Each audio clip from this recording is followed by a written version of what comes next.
വിശുദ്ധ മത്തായി ശ്ലീഹ എഴുതിയ 21 അധ്യായം. അവർ ജെറുസലേമിനെ സമീപിക്കവേ ഒലിവു മലയ്ക്കരികെ ഉള്ള ബെത്ഫഗയിലെത്തി. അപ്പോൾ യേശു തൻ്റെ 2 ശിഷ്യന്മാരെ ഇപ്രകാരം നിർദ്ദേശിച്ചയച്ചു: എതിരെ കാണുന്ന ഗ്രാമത്തിലേക്ക് പോകുവിൻ. അവിടെ ഒരു കഴുതയെയും അടുത്ത് അതിൻ്റെ കുട്ടിയെയും കെട്ടിയിരിക്കുന്നത് ഉടനെ നിങ്ങൾ കാണും. അവയെ അഴിച്ച് എൻ്റെ അടുക്കൽ കൊണ്ടുവരിക. ആരെങ്കിലും നിങ്ങളോട് എന്തെങ്കിലും ചോദിച്ചാൽ കർത്താവിന് അവയെക്കൊണ്ട് ആവശ്യമുണ്ടെന്ന് പറയുക.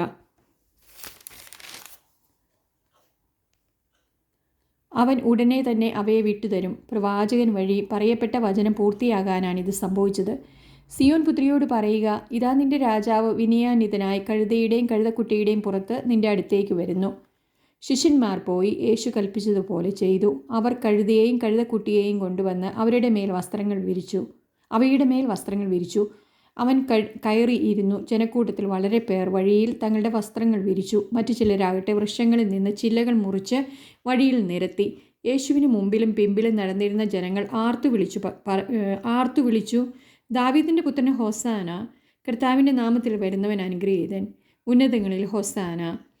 അവൻ ജെറുസലേമിൽ പ്രവേശിച്ചപ്പോൾ നഗരം മുഴുവൻ ഇളകി വശായി. ആരാണിവൻ എന്ന് ചോദിച്ചു. ജനക്കൂട്ടം പറഞ്ഞു, ഇവൻ ഗലീലിയയിലെ നസ്രത്തിൽ നിന്നുള്ള പ്രവാചകനായ യേശുവാണ്. യേശു ദേവാലയത്തിൽ പ്രവേശിച്ച് അവിടെ ക്രയവിക്രയം ചെയ്തുകൊണ്ടിരുന്നവരെയെല്ലാം പുറത്താക്കി. നാണയമാറ്റക്കാരുടെ മേശകളും പ്രാവു വിൽപ്പനക്കാരുടെ ഇരിപ്പിടങ്ങളും അവൻ തട്ടിമറിച്ചിട്ടു. അവൻ അവരോട് പറഞ്ഞു, എൻ്റെ ഭവനം പ്രാർത്ഥനാലയം എന്ന് വിളിക്കപ്പെടുമെന്ന് എഴുതപ്പെട്ടിരിക്കുന്നു. നിങ്ങളോ അത് കവർച്ചക്കാരുടെ ഗുഹയാക്കുന്നു. അന്ധന്മാരും മുടന്തന്മാരും ദേവാലയത്തിൽ അവൻ്റെ അടുത്തെത്തി. അവൻ അവരെ സുഖപ്പെടുത്തി. അവൻ ചെയ്ത വിസ്മയകരമായ പ്രവൃത്തികളെയും ദാവീദിൻ്റെ പുത്രന് ഹോസാന എന്ന് ഉദ്ഘോഷിച്ചുകൊണ്ട് ദേവാലയത്തിൽ ആർപ്പ് വിളിക്കുന്ന കുട്ടികളെയും കണ്ടപ്പോൾ പ്രധാന പുരോഹിതന്മാരും നിയമജ്ഞരും രോഷാകുലരായി. അവർ അവനോട് പറഞ്ഞു, ഇവരെ എന്താണ് പറയുന്നതെന്ന് നീ കേൾക്കുന്നില്ലേ? യേശു പ്രതിവച്ചു, ഉവ്വ്, ശിശുക്കളുടെയും മുല കുടിക്കുന്നവരുടെയും അതരങ്ങളിൽ നീ സ്തുതി ഒരുക്കി എന്ന് നിങ്ങൾ ഒരിക്കലും വായിച്ചിട്ടില്ലേ? അനന്തരം അവൻ അവരെ വിട്ട് നഗരത്തിൽ നിന്ന് ബെഥാനിയയിൽ പോയി അവിടെ താമസിച്ചു.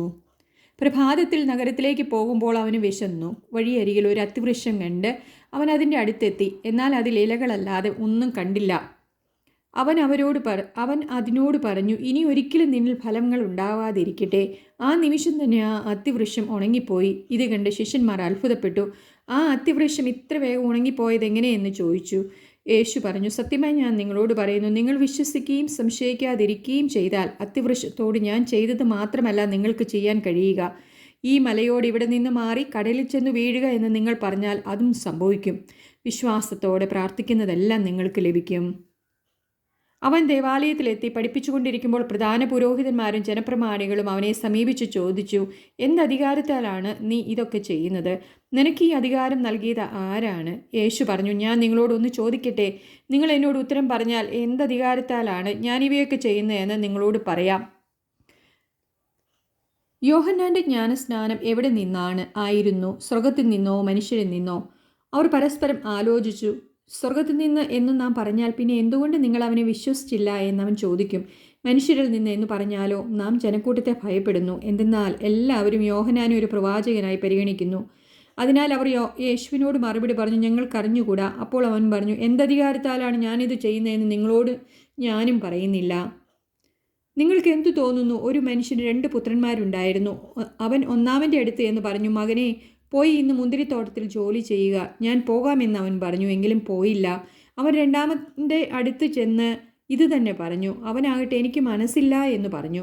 എങ്കിലും പിന്നീട് പശ്ചാത്തപിച്ച് അവൻ പോയി. ഈ 2 പേരിൽ ആരാണ് പിതാവിൻ്റെ ഇഷ്ടം നിറവേറ്റിയത്? അവർ പറഞ്ഞു, രണ്ടാമൻ.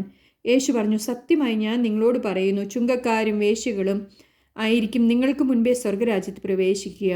എന്തെന്നാൽ യോഹന്നാൻ നീതിയുടെ മാർഗത്തിലൂടെ നിങ്ങളെ സമീപിച്ചു, നിങ്ങളെ അവനിൽ വിശ്വസിച്ചില്ല. എന്നാൽ ചുങ്കക്കാരും വേശ്യകളും അവനിൽ വിശ്വസിച്ചു. നിങ്ങളത് കണ്ടിട്ടും അവനിൽ വിശ്വസിക്കത്തക്ക വിധം അനുദപിച്ചില്ല. മറ്റൊരു ഉപമ കേട്ടുകൊള്ളുക. ഒരു വീട്ടുടമസ്ഥൻ ഒരു മുന്തിരിത്തോട്ടം നട്ടുപിടിപ്പിച്ചു. അതിനു ചുറ്റും വേലി കെട്ടി അതിനൊരു മുന്തിരിച്ചക്ക് സ്ഥാപിക്കുകയും ഗോപുരം നിർമ്മിക്കുകയും ചെയ്തു. അനന്തരം അത് കൃഷിക്കാരെ ഏൽപ്പിച്ചിട്ട് അവൻ പോയി. വിളവെടുപ്പ് കാലം വന്നപ്പോൾ അവൻ പഴങ്ങൾ ശേഖരിക്കാൻ ഭൃത്യന്മാരെ കൃഷിക്കാരുടെ അടുത്തേക്ക് അയച്ചു. എന്നാൽ കൃഷിക്കാർ ഭൃത്യന്മാരിൽ ഒരുവനെ പിടിച്ചടിക്കുകയും മറ്റൊരുവനെ കൊല്ലുകയും വേറൊരുവനെ കല്ലെറിയുകയും ചെയ്തു. വീണ്ടും അവൻ ആദ്യത്തേതിൽ കൂടുതൽ ഭൃത്യന്മാരെ അയച്ചു. അവരോടും കൃഷിക്കാർ അപ്രകാരം തന്നെ പ്രവർത്തിച്ചു. പിന്നീട് അവൻ, എൻ്റെ പുത്രനെ അവർ ബഹുമാനിക്കുമെന്ന് പറഞ്ഞ് സ്വപുത്രനെ തന്നെ അവരുടെ അടുക്കളേക്ക് അയച്ചു. അവനെ കണ്ടപ്പോൾ കൃഷിക്കാർ പരസ്പരം പറഞ്ഞു, ഇവനാണ് അവകാശി, വരുവിൻ, നമുക്കിവനെ കൊന്ന അവകാശം കരസ്ഥമാക്കാം. അവർ അവനെ പിടിച്ച് മുന്തിരിത്തോട്ടത്തിന് വെളിയിലേക്ക് എറിഞ്ഞു കൊന്നുകളഞ്ഞു. അങ്ങനെയെങ്കിൽ മുന്തിരിത്തോട്ടത്തിൻ്റെ ഉടമസ്ഥൻ വരുമ്പോൾ അവൻ ആ കൃഷിക്കാരോട് എന്ത് ചെയ്യും? അവർ പറഞ്ഞു, അവൻ ആ ദുഷ്ടരെ നിഷ്ഠൂരമായി നശിപ്പിക്കുകയും യഥാകാലം ഫലം കൊടുക്കുന്ന മറ്റു കൃഷിക്കാരെ മുന്തിരിത്തോട്ടം ഏൽപ്പിക്കുകയും ചെയ്യും. യേശു അവരോട് പറഞ്ഞു, പണിക്കാർ ഉപേക്ഷിച്ച് കളഞ്ഞ കല്ല് തന്നെ മൂലക്കല്ലായി തീർന്നു. ഇത് കർത്താവിൻ്റെ പ്രവൃത്തിയാണ്. നമ്മുടെ ദൃഷ്ടികൾക്ക് ഇത് അത്ഭുതകരമായിരിക്കുന്നു എന്ന് വിശുദ്ധ ലിഖിതത്തിൽ നിങ്ങൾ വായിച്ചിട്ടില്ലേ?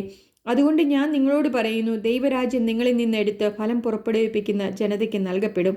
ഈ കല്ലിൽ വീഴുന്നവൻ തകർന്നു പോവും. ഇത് ആരുടെ മേൽ വീഴുന്നുവോ അവനെ അത് ധൂളിയാക്കും. പ്രധാന പുരോഹിതന്മാരും ഫരിസേയരും അവൻ്റെ ഉപമകൾ കേട്ടപ്പോൾ അവൻ തങ്ങളെപ്പറ്റിയാണ് സംസാരിക്കുന്നതെന്ന് മനസ്സിലാക്കി. അവർ അവനെ പിടികൂടാൻ ശ്രമിച്ചെങ്കിലും ജനക്കൂട്ടത്തെ ഭയപ്പെട്ടു. കാരണം ജനങ്ങൾ അവനെ പ്രവാചകനായി പരിഗണിച്ചിരുന്നു.